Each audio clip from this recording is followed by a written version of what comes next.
Hello and welcome. Today we will discuss about hypersonic missiles. The mode of discussion would be Hindi as well as English. तो आइए start करते हैं आज का discussion. आज का जो हमारा डिस्कशन रहेगा हम उसमें कवर करने वाले हैं जो स्क्रीन पे दिए गए पॉइंट्स हैं उन पॉइंट्स को। तो सबसे पहला जो हमारा पॉइंट रहेगा वो ये रहेगा कि एक मिसाइल क्या होती है, वो कितने टाइप की होती है। उसके बाद हम देखेंगे एक हाइपरसोनिक मिसाइल क्या होती है, उसके क्या क्या फीचर्स होते हैं। फिर हम देखने वाले हैं इंडिया एंड हाइपरसोनिक मिसाइल्स, मतलब इंडिया हाइपरसोनिक मिसाइल डेवलप कर रहा है या नहीं कर रहा है तो हम किस स्टेज तक पहुंच गए हैं। उसके बाद हम देखेंगे जियो पॉलिटिकल इम्प्लीकेशंस, मतलब क्या क्या इम्प्लीकेशंस होने वाले हैं ये नई टेक्नोलॉजी जो दुनिया के एडवांस कंट्रीज़ हैं इसको डेवलप कर रहे हैं। तो ये हमारा आज का डिस्कशन का सारा एक एजेंडा है। तो आइए स्टार्ट करते हैं मिसाइल के साथ। तो सबसे पहले तो आपको ये पता होना चाहिए कि मिसाइल होती क्या है। Missile is an object which is forcibly propelled मतलब जिसको फोर्स के द्वारा आगे बढ़ाया जाता है at a target either by hand और फ्रॉम अ मैकेनिकल वेपन, या तो हाथ के द्वारा या किसी मैकेनिकल वेपन के द्वारा। यहाँ पे जिस हम मिसाइल की बात कर रहे हैं वो है रॉकेट प्रोपेल्ड। देखो पहले तो आपको ये पता होना चाहिए प्रोपेल क्या होता है। Propel is to push something forward, किसी चीज को आगे धकेलना। तो यहाँ पे जो मिसाइल है दैट इज रॉकेट प्रोपेल्ड कि, और उसका काम क्या है उस मिसाइल का, to deliver explosive warhead with high speed and accuracy. Warhead ये होता है कि कोई बॉम्ब हो सकता है, एक्सप्लोसिव हो सकता है, उसको डिलीवर करना एक अच्छी स्पीड के साथ और एक्यूरेसी के साथ। All missiles have some form of guidance and control. ये बिल्कुल सही बात कर रहा है भाई। अगर कोई किसी मिसाइल के अंदर गाइडेंस एंड कंट्रोल नहीं है तो वो रॉकेट रह जाता है।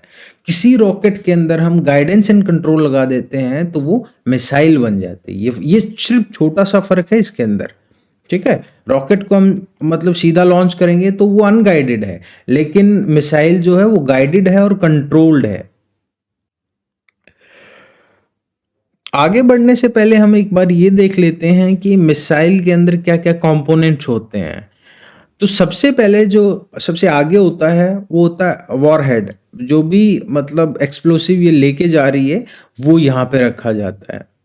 उसके बाद होता है इलेक्ट्रॉनिक सिस्टम, जिसमें गाइडेंस एंड कंट्रोल होता है। मतलब एक इलेक्ट्रॉनिक सिस्टम होता है जो ये बताता है कि मिसाइल का पाथ क्या रहेगा, कहाँ पे इसको वॉरहेड डिलीवर करना है। तो ये सारी की सारी चीज़ें इसके अंदर होती हैं। उसके बाद मिसाइल में होता है फ्यूल और ऑक्सीडाइजर। यहाँ पे फ्यूल होगा, यहाँ पे ऑक्सीडाइजर होगा। और ये जो है ऑक्सीडेशन के बाद गैसेस प्रोड्यूस करता है with the help of combustion chamber.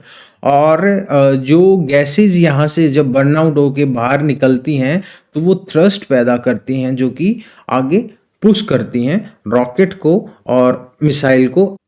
Last में जो सबसे इंपॉर्टेंट होता है they are control vanes. Control vanes होते हैं जो मछली के फिन्स होते हैं उसकी तरह होते हैं ये, और ये मदद करते हैं जब भी रॉकेट या मिसाइल को अपना डायरेक्शन चेंज करना होता है। तो जब देखो मैंने बताया था रॉकेट अनगाइडेड होता है, यहाँ पे गाइडेंस किसकी मदद से हो रहा है, कंट्रोल डिवाइसेस की वजह से। और कंट्रोल डिवाइसेस जो इलेक्ट्रॉनिक हैं वो मैकेनिकल काम किन से ले रही हैं, कंट्रोल वेन्स से। So this was a brief introduction about missile. उसमें क्या क्या हिस्से होते हैं, क्या क्या कंपोनेंट होते हैं। उसके बाद है type of missiles. So missiles are basically of two types. कौन सी होती हैं, number one is your ballistic missile and number two is your cruise missile. तो आइए देखते हैं क्या क्या है ये। A ballistic missile is the one that has ballistic trajectory over most of its flight path। मतलब क्या हुआ इस चीज का मतलब ये है कि बैलिस्टिक मिसाइल जो है वो बैलिस्टिक ट्रेजेक्ट्री फॉलो करती है। अब आपको ये पता होना चाहिए भी इसका मतलब क्या है। इसका मतलब ये होता है the path of an object that is launched but no active propulsion during its flight. जब ये उड़ रही है ना, उस टाइम पे कोई भी फोर्स काम नहीं कर रहा। जब शुरू में जो इसको फोर्स दे दिया, वही फोर्स अभी तक काम कर रहा है। इसका एग्जांपल बताता हूं मैं आपको। फॉर एग्जांपल, आपने बॉल फेंकी और बॉल जो फेंकी, तो आपके हाथ ने शुरू में जो फोर्स, जो ताकत लगाई, वो लगा दी एक बार। लेकिन जब वो फ्लाइट में है, बॉल जब छूटने के बाद वो आकाश में यहां जा रही है, उस टाइम पे कोई भी फोर्स काम नहीं कर रहा है। There is no active propulsion. ठीक है, उस टाइम पे कोई भी एक्टिव प्रोपल्शन नहीं है। It is propelled for short period of time. जो शुरू में जो ताकत लगी, उसी टाइम पे सिर्फ फोर्स लगा है, बाद में नहीं लगा है। जैसे बॉल फेंकते टाइम आपके शरीर ने, जो आपके हाथ में, आपके बाजुओं में जो ताकत है वो लगी, लेकिन जब वो उड़ रही है एक जगह से दूसरी जगह, उस केस में कोई भी फोर्स काम नहीं कर रहा है। The path is determined by speed of launch and force of gravity. Yes, भाई आपने यहाँ से एक बार मिसाइल को लॉन्च कर दिया, या फिर एक बार आपने बॉल को यहाँ से फेंक दिया, तो पाथ कौन डिसाइड करेगा? अब आप में ताकत तो है ही नहीं, यहाँ तक फेंका, यहाँ पे बॉल एकदम आ गई। अपनी ताकत थी तो यहाँ गई और फिर यहाँ आके गिर गई। तो किसने डिसाइड किया? एक तो स्पीड है और दूसरा ग्रेविटी। तो देखो करेगी ही करेगी, फोर्स कितना दोगे वो है, प्लस ग्रेविटी को तो अपना काम करना ही करना है। So this is a ballistic missile जो एक बैलिस्टिक पाथ फॉलो करती है। और बैलिस्टिक पाथ होता है ऐसा, ये देखो ऐसा पाथ होता है। आइए इसको ना थोड़ा सा और प्रैक्टिकली देख लेते हैं। मान के चलो यहाँ पे अफ्रीका के अंदर किसी कंट्री ने मिसाइल लॉन्च किया, और वो मिसाइल लॉन्च करके चाहता है किसी अरेबियन कंट्री के ऊपर मतलब फेंकना। ठीक है, तो यहाँ पे उसको ड्रॉप करना है इसको। तो क्या होगा? प्रोपल्सन सिर्फ और सिर्फ बैलिस्टिक की मैं बात कर रहा हूँ, यहाँ पे दिया जाएगा। और इसने इतनी ताकत से, इस प्रोपल्सन ने इस मिसाइल को यहाँ तक फेंक दिया। यहाँ मान के चलो इसका खत्म हो गया। तो अभी जो है ये फ्री फ्लाइट है, यहाँ पे कोई भी एक्टिव प्रोपल्सन नहीं है। और जब इसने मुड़ना स्टार्ट कर दिया ना ऐसे, तो इस टाइम पे एक नया फोर्स काम पे आ गया, दैट इज ग्रेविटी। अब ग्रेविटी ने काम करना स्टार्ट कर दिया, तो ये अब नीचे की तरफ आएगा। अब देखो इस स्टेज पे ना, स्टेज नंबर 3 कहलाएंगे इसको। ये प्रोपल्शन वाली नंबर 1, ये यहाँ पे फ्री फॉल चल रही है, फ्री फ्लाइट चल रही है, और नंबर 3 फ्री फॉल चल रही है। तो तीसरी स्टेज में, तो तीसरी स्टेज में जब ग्रेविटी काम कर रही है ना, इस केस में आपको एक चीज ध्यान देने की बात है। अगर ये रॉकेट होता तो ये जहां से इसने मुड़ना स्टार्ट कर दिया सीधा वहां पे आता, लेकिन ये एक मिसाइल है, तो ये गाइडेड है। गाइडेड है तो मतलब जैसे मान के चलो ये इधर आ रही है, तो अगर इसको थोड़ा सा यहाँ ड्रॉप करवाना तो आप इसको मोड़ सकते हो इधर। तो ये बैलिस्टिक मिसाइल इस तरीके से काम करती है। अगर यहाँ पे क्रूज मिसाइल होती तो वो ये पाथ फॉलो नहीं करती, वो डायरेक्टली यहाँ से आती, ये डायरेक्ट। लो एल्टीट्यूड होता, दो खास बात होती है, हम आगे कवर करेंगे। लो एल्टीट्यूड और शॉर्टेस्ट पॉसिबल पाथ ये अपना लेके चलती हैं। ये ऐसे, ये प्रोजेक्टाइल नहीं फॉलो करती। ये देखो, ये वाली जो प्रोजेक्टाइल है, ये तो हो गया आपका बैलिस्टिक, और ये हो गया आपका यूं का यूं डायरेक्टली क्रूज। मेरे ख्याल से अभी आपको समझ आ जाना चाहिए। ये एनवायरनमेंट को नहीं छोड़ती है, और ये अर्थ के एनवायरनमेंट को छोड़ भी सकती है और नहीं भी छोड़ सकती। इंटरकॉन्टिनेंटल बैलिस्टिक जो मिसाइल्स होती हैं वो छोड़ती हैं। कारण क्या होता है? उनको बहुत लंबी दूरी ट्रैवल करनी होती है। मान के चलो यहाँ पे यूएसए में लॉन्च किया और उसको चाइना जाना है यहाँ पे, तो क्या करते हैं? पहले तो एग्जिट करेंगे एनवायरनमेंट से, फिर ऐसे ट्रैवल करेंगे क्योंकि यहाँ पे फ्रिक्शन ना के बराबर है, और दोबारा से एनवायरनमेंट में एंटर करके यहाँ पे ड्रॉप करती हैं। These are ICBMs। ठीक है, इंटरकॉन्टिनेंटल बैलिस्टिक मिसाइल्स। अब बारी आती है क्रूज मिसाइल की। A cruise missile is basically a self propelled guided vehicle. अभी जो हमने किया था प्रीवियस में बैलिस्टिक में, वहां पे प्रोपल्सन जो है वो one time and short time के लिए है। क्या है? शॉर्ट टाइम के लिए। लेकिन यहां पे क्या है? कॉन्टिन्यूअस है। और लगातार उसको प्रोपल्शन मिल रहा है, मतलब लगातार उसको फोर्स मिल रहा है, लगातार कोई ना कोई ईंधन जल रहा है जो कि उसको फोर्स प्रोवाइड कर रहा है। It can be considered as small pilotless aeroplane which is powered by jet engines. मतलब आप इसको ना एक हवाई जहाज की तरह समझ सकते हो, जिसमें लगातार ईंधन जल रहा है और वो अपने टारगेट की तरफ बढ़ रहा है कॉन्टिन्यूसली। बैलिस्टिक में क्या था, सिर्फ शॉर्ट टाइम के लिए शुरू में जला था, और ये यहाँ पे लगातार ईंधन जल रहा है। They fly towards their target at lower altitudes. बिल्कुल सही है कि भाई ये जो क्रूज मिसाइल्स हैं वो लोअर एल्टीट्यूड्स पे फ्लाई करती हैं और ज़्यादातर अर्थ के एटमॉस्फेयर में ही रहती हैं। वो मतलब बैलिस्टिक की तरह एटमॉस्फेयर से बाहर ट्रेवल नहीं करती हैं। Cruise missiles usually carries single payload, and hallmark of cruise missile is incredible accuracy. अब एक्यूरेसी क्यों आई? एक्यूरेसी इसलिए आई, कंटिन्यूसली उसको प्रोपल्शन मिल रहा है, तो उसको अगर अपनी डायरेक्शन चेंज करनी है तो वो इजीली कर सकता है। लेकिन अगर मैं बैलिस्टिक की बात करूं तो वो तो यहाँ पे सिर्फ और सिर्फ ग्रेविटी की वजह से नीचे आ रही है ना, तो इतना ज़्यादा स्कोप नहीं है। इसको थोड़ा बहुत अगर ग्रेविटी के अगेंस्ट काम करना पड़ जाए तो क्रूज कर सकती है, लेकिन जो बैलिस्टिक है वो बहुत ज़्यादा स्कोप नहीं है उसके पास ग्रेविटी के अगेंस्ट काम करने का। तो इस वजह से इसकी जो एक्यूरेसी है that is more than the ballistic missile. Next is types. तो क्रूज मिसाइल को हम किस तरीके से क्लासिफाई करते हैं? नंबर 1 है सबसोनिक क्रूज मिसाइल, नंबर 2 है supersonic cruise missile, and number 3 is hypersonic cruise missile, जिसके बारे में हम आज बात करने वाले हैं। तो जो सबसोनिक क्रूज मिसाइल्स होती हैं उनकी स्पीड होती है less than 1 mach, and 1 mach is equal to speed of sound. 1 mach जो है स्पीड ऑफ साउंड के बराबर होता है। अगर किसी मिसाइल की स्पीड 1 मैक से कम है तो उसको हम सबसोनिक क्रूज मिसाइल बोलेंगे। अगर किसी मिसाइल की स्पीड 2 और 3 मैक के बीच में है तो उसको हम बोलेंगे सुपरसोनिक।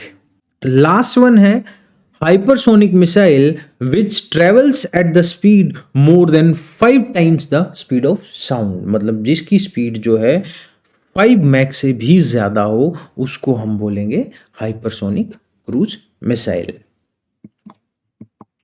अब देखो इसने ना बड़े अच्छे से एक्सप्लेन कर रखा है कि एक बैलिस्टिक मिसाइल किस तरीके से ट्रेवल करती है, एक क्रूज मिसाइल कैसे ट्रेवल करती है, और एक हाइपरसोनिक मिसाइल कैसे ट्रेवल करती है।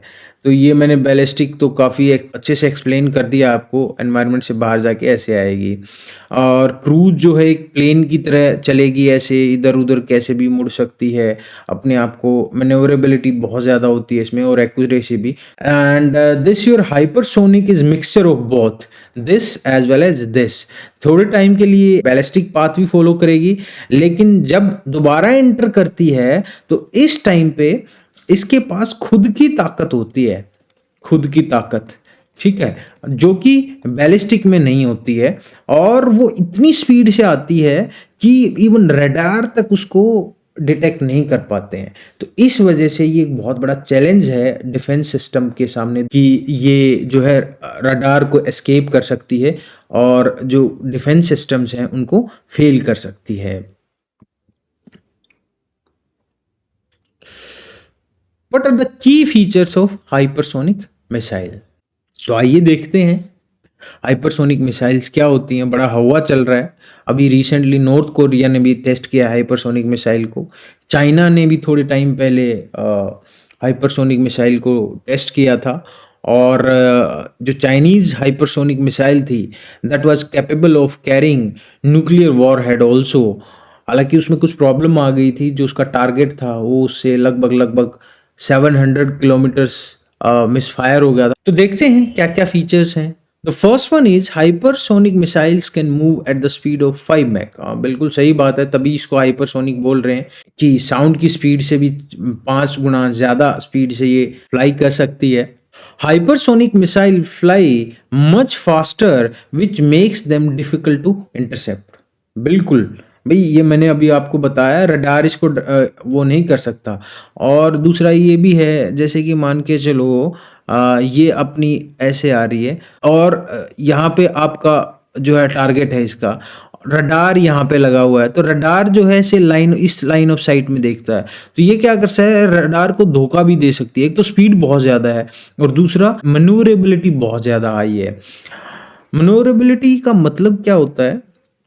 देखो, मैन्यूवरेबिलिटी का मतलब ये होता है, अगर आपने कभी 26 जनवरी परेड पे फाइटर जेट्स को करतब करते हुए देखा हो, तो वो एकदम से इधर मुड़ जाएंगे, फिर एकदम ऊपर चले जाएंगे, फिर अपने आप को कभी किधर मोड़ देंगे, कभी किधर मोड़ देंगे।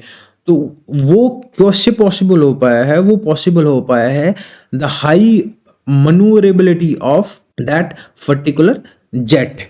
तो यहाँ पे जो हमारी हाइपरसोनिक मिसाइल्स हैं, उनके अंदर भी बहुत ज़्यादा हाई मैन्यूवरेबिलिटी होती है।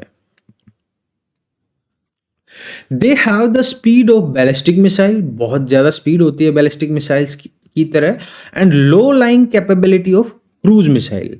अभी आपको बताया था कि क्रूज मिसाइल जो है बहुत नीचे से ट्रेवल कर सकती है, इवन इतने नीचे तक ट्रेवल कर सकी, बिल्डिंगों के बीच में से भी वो क्रॉस करके, आपने मूवीज में देखा हो कभी, वहां से भी निकल सकती है। तो hypersonic missiles are deadly mixture of high speed and low altitude performance. तो ये कुछ फीचर्स थे भी हाइपरसोनिक। अभी आपको आइडिया भी हो गया होगा क्यों इतना हवा है इन मिसाइल्स के ऊपर। चाइना भी इसको डेवलप कर रहा है, रसिया और इंडिया भी कर रहे हैं मिलके, ठीक है, अमेरिका भी कर रहा है, अभी शायद ऑस्ट्रेलिया ने भी इसके ऊपर काम करना स्टार्ट कर दिया है after the formation of AUKUS. AUKUS जो है एक सिक्योरिटी अलायंस है, किस किस के बीच में? Australia, UK and USA. Next है अपना India and hypersonic weapons. India has been working on hypersonic weapon system for few years just behind USA, Russia and China. भाई हम भी डेवलप कर रहे हैं, क्यों पीछे रहे? और रहना भी नहीं चाहिए, because India is surrounded by two enemy countries, one is Pakistan, another is DRDO is developing hypersonic missile called BrahMos 2 with the help of रसिया। तो रसिया और इंडिया दोनों मिलके ये डेवलप कर रहे हैं। नेक्स्ट पॉइंट में है, in 2020 India joined select nations by successfully conducting the test of high speed technology demonstrator vehicle using an indigenously developed propulsion system. तो इंडिया ने अभी 2020 में high speed technology demonstrator vehicle जो है डेवलप किया है। देखो ये क्या होता है, ये आपको ये समझना होगा। जैसे ये मिसाइल गई यहाँ ऊपर और ये यहाँ पे है, तो यहाँ से जब वो एकदम अटैक करेगा ना बाज की तरह, उसके लिए बहुत ज़्यादा हाई स्पीड व्हीकल चाहिए होता है उसको। तो वो हाई स्पीड व्हीकल आएगा, उसको ड्रॉप करेगा और आगे निकल जाएगा। और कोशिश ये हो रही है, जितने भी कंट्रीज इन व्हीकल्स का इस्तेमाल करेंगे उसको रीयूजेबल बनाया जाए, ताकि बार बार मतलब इसको डिस्ट्रॉय ना करना पड़े, इस व्हीकल को जो हाइपरसोनिक मिसाइल को कैरी कर रहा है उसको रीयूजेबल। तो ये बहुत ज़रूरी है और इंडिया ने इसमें काफ़ी हद तक सफलता प्राप्त कर ली है। और ऐसा माना जा रहा है may be in 5 to 7 years India will induct hypersonic missiles. Now concerns. देखो कंसर्न्स की जब हम बात करते हैं तो सबसे पहला जो कंसर्न आता है, न्यू आर्म्स रेस। एक तब हथियारों की दौड़ शुरू हो गई है दोबारा से। कारण क्या है? कारण सबसे बड़ा ये है कि जो डिफेंस सिस्टम्स हैं, मिसाइल डिफेंस सिस्टम्स, वो फेल हो रहे हैं। एयर डिफेंस सिस्टम जिसको हम बुलाते हैं। देखो इसको कैसे समझेंगे, अगर मैं बात करूं दिल्ली की, तो दिल्ली के आसपास जो है एयर डिफेंस सिस्टम सेट कर रखे हैं। अगर मान के चलो ये हमारा इंडिया है और ये दिल्ली है यहाँ पे, और पाकिस्तान यहाँ से कोई मिसाइल लॉन्च करता है तो उसको रास्ते में ही डिस्ट्रॉय कर देगा हमारी एयर डिफेंस सिस्टम्स। लेकिन जो हाइपरसोनिक मिसाइल्स हैं उनको डिटेक्ट नहीं कर पाएंगे। प्रेजेंट टाइम के जो करंट एयर डिफेंस सिस्टम्स हैं, एक बहुत बड़ा चैलेंज है। इसकी वजह से हर कंट्रीज इस रेस में भाग लिया है कि मैं भी बना लूँ, मैं भी बना लूँ, ताकि स्ट्रैटेजिकली अपने आप को स्ट्रॉन्ग किया जा सके, ईज़िली जो दुश्मन कंट्री है उसको डेटर किया जा सके। इस्तेमाल तो इनका होना अभी मुझे नहीं लगता कि होंगे ये, लेकिन डेटरेंस के लिए इनका इस्तेमाल किया जा सकता है, ताकि जो दुश्मन देश है वो डर के रहे कि भई इसके पास हाइपरसोनिक है, तेरे रडार्स को भी नहीं पता चलेगा जब जब ये यहाँ पे अटैक करेंगी। तो एक ये सबसे बड़ा कारण ये है कि न्यू आर्म्स रेस स्टार्ट हो जाएगी कंसर्न का। दूसरा है जियोपॉलिटिकल कंसर्न। अब जियोपॉलिटिकल तो होंगे ही भई। अब मैं जियोपॉलिटिकल अगर मैं ही बात करूँ, अब चाइना ने डेवलप कर लिया है। इंडिया को ये हो गया भई, चाइना के पास होगा तो धीरे-धीरे वो पाकिस्तान के पास भी पहुँच सकते, क्योंकि China and Pakistan are all weather friends, और वैसे भी चाइना से को भी तो डेटर करना है हमें, तो इस वजह से हम इसको डेवलप कर रहे हैं। तो ये भी एक कंसर्न है कि भई रीजनल सिक्योरिटी, रीजनल जो रिलेशंस है वो ऑलरेडी टेंशन है, तो और ज़्यादा टेंशन बढ़ जाएगी। तो ये भी कई कारण हैं, और भी एक आध छोटे-मोटे कारण हैं, आप देख लेना। So this was all about hypersonic missiles, and thank you for watching.